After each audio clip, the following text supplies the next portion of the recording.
How are y'all? I'm so pumped to be here to speak to you today. I want to start off by issuing a bit of a disclaimer. I'm 27 years old, and as one of the greatest writers of our time, David Foster Wallace, once said, I feel wisest in my knowledge that I don't actually know very much. So I'm not here to tell you what I think you should do with your life or how you should pick your career. I'm just here to recount some of my lived experience, tell you my story, and share any observations and insights I feel I've picked up along the way that might be helpful to you. So just quick recap of what Matt just said. I grew up here in Houston. I went to Kinkaid from first grade through the time that I graduated from high school here. I then headed up to the Northeast for college. I went to UConn before moving to New York City, where I got my master's in entrepreneurial journalism from CUNY, and then started a media tech startup company called Purple.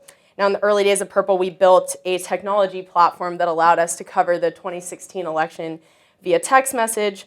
And over the last year and a half, the company has evolved, and now we build tech that empowers other media organizations and journalists to engage their audience through text message. So now we have that said, I just want to rewind really quickly to 10 years ago when I was sitting in your seats. I was 1,000% sure that I wanted to be a pediatrician. I come from a family with a lot of doctors, and I was really interested in medicine. It was all I had really ever thought about doing. I wasn't that interested in the media or tech industries, and I never in a million years thought about entrepreneurship as an option. Like starting a company never even crossed my mind. So what the hell happened between then and now?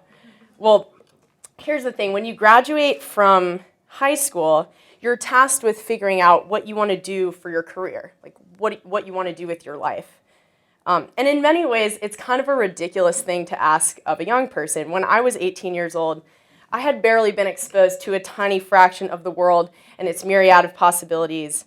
There was so much about myself, like what I cared deeply about, how I connected with the world that was unknown to me. And I was being asked to figure out what I wanted to do for the rest of my life. I was being asked to calculate the unforeseen, which is perhaps the most paradoxical operation that life requires of us. So just visualize this with me for a second. Picture yourself at the edge of a forest that you have to navigate your way through by finding your path. In this case, your path is a metaphor for your purpose. So how do you navigate the unknown terrain? My advice here is going to sound a little crazy at first, so just hear me out. But the first thing I'd advise you to do is to get lost, to start wandering through the forest without a paved path in front of you.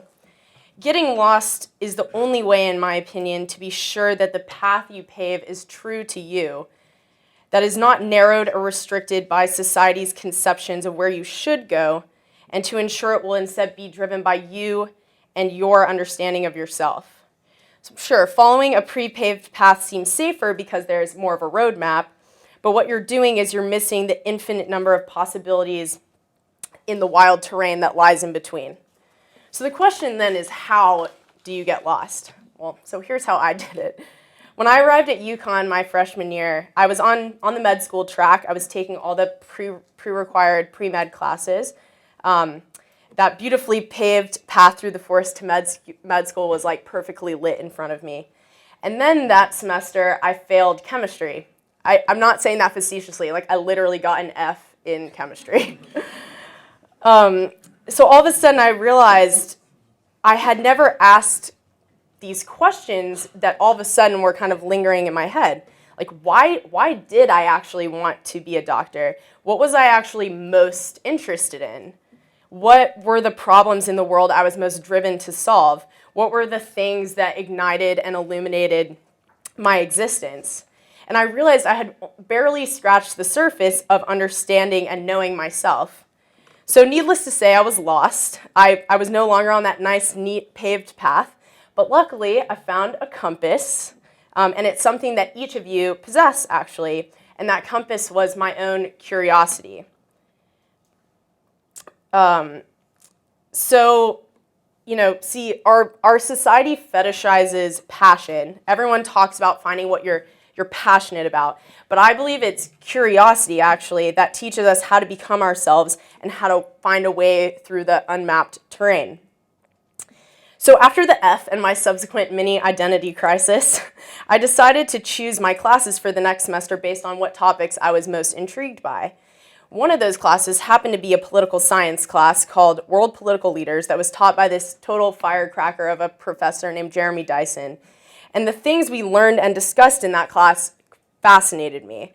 Our homework didn't feel like work to me. In fact, I found myself going down rabbit holes, reading and learning beyond what was even required for our class. My intellectual curiosity was unlocked in that class in a way that it hadn't been before, and so I soon changed my major to political science. Now, cut to 3 years later. It's the summer before my senior year at UConn, and I was living and interning in DC in the US Senate. At this point, I was a total news junkie and definitely identified as a serious politics nerd. Now, going into that summer, I thought maybe, I wanted to work in government or go to law school or maybe do something in public policy. Again, I was kind of grasping for a sort of paved road or even like a dirt trail. But that summer, I quickly became hyper aware of the fact that there was a major problem I saw in the world that bugged the hell out of me. And it was that I thought that the media industry really sucked at informing the public. Put simply, I thought the news was broken.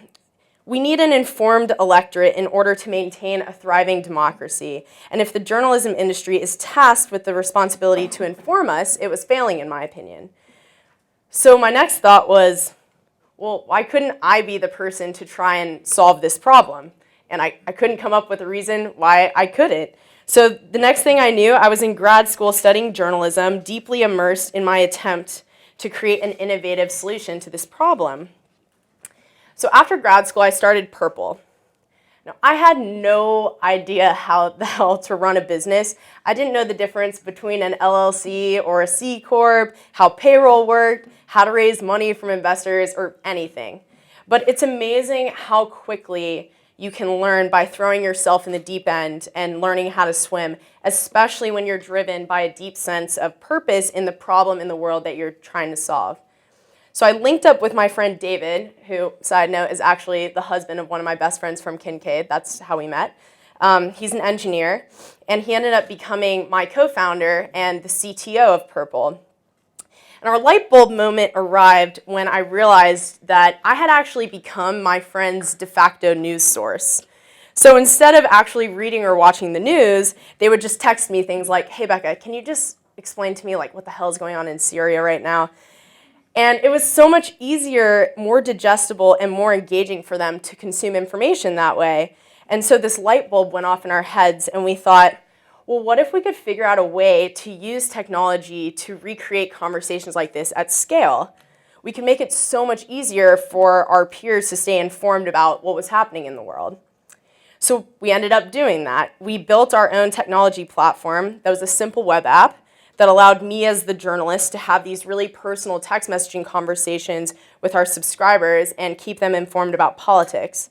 And we ended up covering the entire 2016 election that way, growing our subscriber base from 200 to over 20,000 people. And what we had really done was we had broken down the wall that typically exists between audience and journalist. It was really powerful in that it created these really potent bonds of trust and loyalty with our audience, which turned out to be very valuable. After the election, we built out our platform for other brands and media companies and journalists to use to engage their audience in the same way. And that's what we do today. So let's just pause for a moment and reflect on what I just told you. I went from being completely uncertain as to what I wanted to do after failing chemistry to finding this intense drive to impact democracy through reshaping the media industry and eventually starting a business in an attempt to do that. The only way I was able to get from point A to point B was to let these preconceived notions of what I thought I should do, or even what options I thought were available to me, kind of fall by the wayside and almost blindly follow my own curiosity as deeply as it could take me. Now, look, I don't say any of this. I don't want you to take this to mean that I've figured it out. I don't think this is something that you do once when you're 18 or 25 or 30 and call it a day. I think it's something that you need to do constantly. It's a practice. Your own evolution as a person is a continual process of getting lost, examining your foundations and assumptions, questioning your beliefs, reaffirming them to yourself, discarding the ones that don't make sense to you any longer, and finding your truth. But in my experience, the more you commit to this process, the clearer the path in front of you becomes, and you start feeling utterly at home in yourself. So start now. Like, don't let anyone tell you that you're too young or you don't have enough experience to do something. Everyone is too young and doesn't have enough experience at the beginning. That's how you learn. You have to believe that you can be the one to help solve a problem or build something from scratch. So don't be afraid to step into the unknown. In fact, you should embrace the crap out of it. And I just want to leave y'all with this Thoreau quote that I think is really relevant here. It's one of my favorites. Be the Lewis and Clark of your own streams and oceans. Explore your own higher latitudes. Be a Columbus to whole new continents and worlds within you, opening new channels, not of trade, but of thoughts. It is easier to sail many thousand miles through cold and storm and cannibals than it is to explore the private sea, the Atlantic and Pacific Ocean of one's being. Let them wonder, I have more of God, they more of the road. Thank you.